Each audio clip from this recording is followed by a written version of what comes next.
Hey guys, Alec from ALTA Racks. How are you? This is step one of assembly of pretty much any of our upright racks. No matter if you got a 3-pack lefty, righty, a GPR 4, 5, or 6-pack, you have a Superior, the Sanchez, you have the E-Quattro, the 45, or even the Solo. The main body is going to be the same. You're going to have a hitch, you're going to have a vertical post or main beam, and you're going to have a latch. We're going to quickly go over the hardware and the tools you're going to need for this installation. The tools you're going to need, we run 3/8 bolts and 5/8 bolts, so those take 9/16 wrenches and 15/16 wrenches. So I have a ratchet and a wrench in 15/16. I have a 9/16 ratchet and a wrench, and you also need a 7/16 for the latch setting. If you don't have any of this, it's fine. 2 adjustable wrenches will pretty much do the same thing, but it is recommended that you at least have the 15/16 and a 9/16 wrench to for the future, just for maintenance and being able to take these racks apart and stuff like that. So the hardware is the next step. The hardware you're going to get in the bag is going to vary depending if you're buying a Superior or not. This is for a GPR. You can see the bolts are all the same length, but you're basically going to get enough bolts for the top and bottom bar and the latch, and you're going to get a pivot bolt and a OSP, which is the orange pin with a piano wire cotter. On the hitch itself, you are going to see this tensioner bolt and this spiral. This is the spiral, so when the main beam drops, it protects it from being scratched. So don't throw out that spiral. There may be some sticker on it telling you to temporarily remove it or anything like that. That is so you don't throw it out and then you don't have this. So this spiral is important. The hitch is going to come with 2 tensioner plates right here that are already pre-installed. You are going to see a 5/8 bolt for the hitch pin and an external stabilizer that comes with the hitch. One note on the latch: if you get an XL hitch with the Superiors, or you just ordered an XL hitch, this is going to be in the square box on the bottom. So don't throw out the square box, because there's a lot of cardboard and stuff. So really dig to the bottom and find this latch. If you are getting a regular hitch, which is not an XL hitch, this is going to be again in the bottom, but the hitch is going to be there, so you are going to go down that way. The thing is, when you get the XL hitch, the hitch comes in its own box. So a lot of times you get calls that, hey, where's my latch? But it's really at the bottom of your square box. Get that paper out, get that foam out, and find this baby. You're going to need this in the first step. So the way we start is, you're going to take your hitch and you're going to rotate it. And this bolt and everything is ready for the install. I'm just showing it on here. I'm going to take these off for now. And the next step is, I'm going to take my main beam with the sticker side up, and obviously I got to take my tension bolt off actually. So we're going to take that tension bolt off. We're going to put it right here. That's going to get back in a minute. You can see the bushings, the brass bushings right here. You align it, make sure your poly is aligned with the holes, and the brass bushing drop right in. At this point,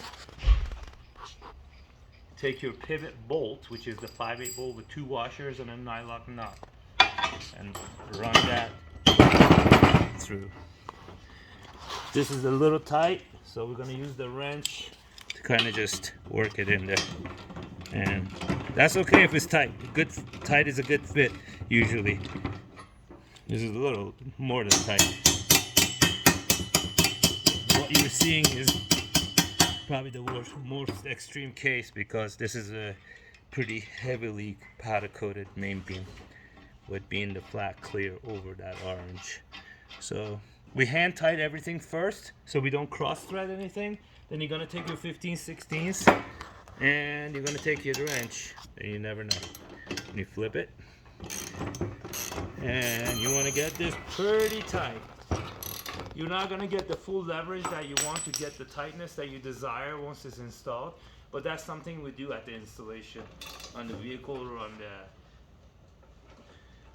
mobile floor stand or anything else that you're installing on. Once you've got that pivot bolt in, take the entire body, the hitch and the main beam, and flip it.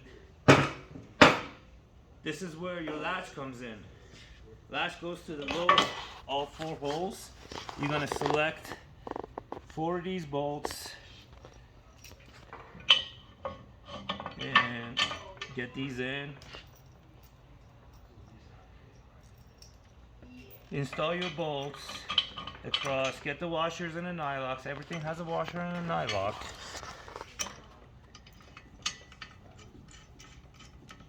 Again, get those hand tight. Everything hand tight first. Don't start with the wrench ever. You always want to get that thread corrected. If it's gonna cross, it's not gonna be good. Oh, we got the wrong size. It fell on the floor. This is a 5/8. My mistake. I'm gonna get Dad. a 15/16 or a 9/16 Dad. wrench.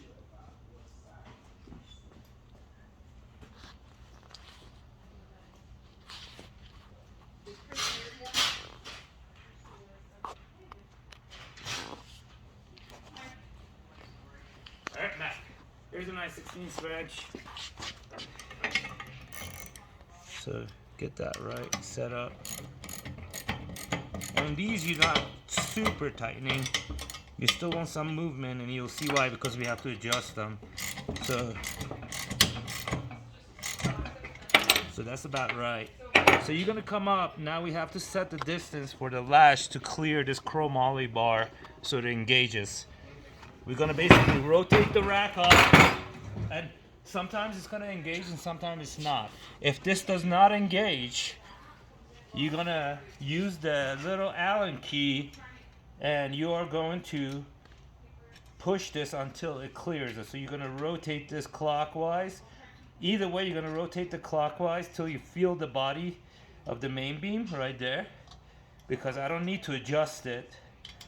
I'm gonna do the same thing here on top. I'm gonna rotate until I feel the body of the vertical post or the main beam.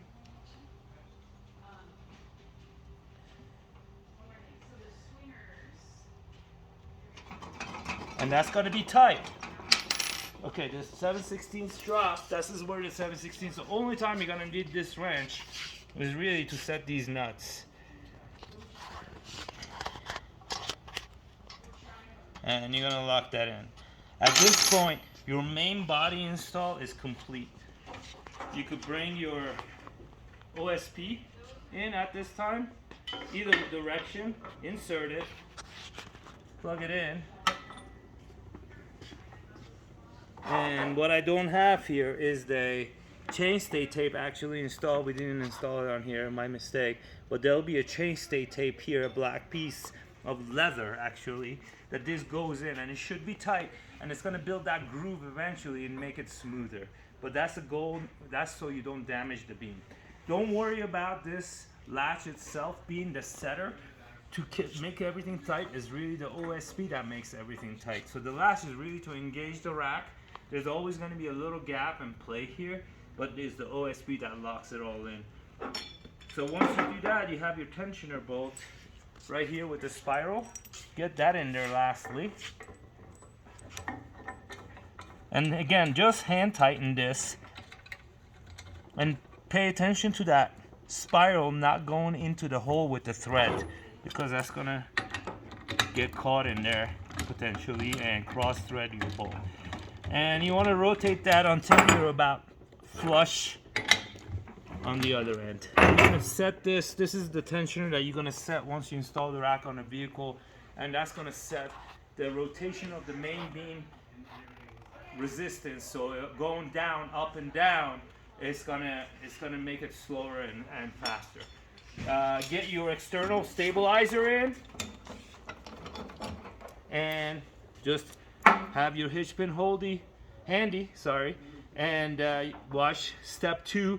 If you're doing a superior, watch the step 2 for superior. There's gonna be a step 1 in the superior rack as well that's gonna follow this, which is fine. There shouldn't be any difference. But for GPR, for your solo, for your lefty and righty, this is the first step.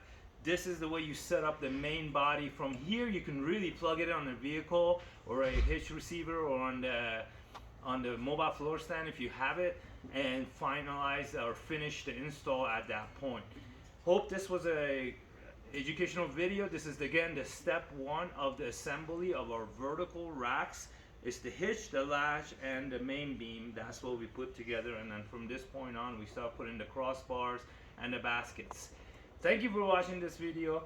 Have a great day, y'all.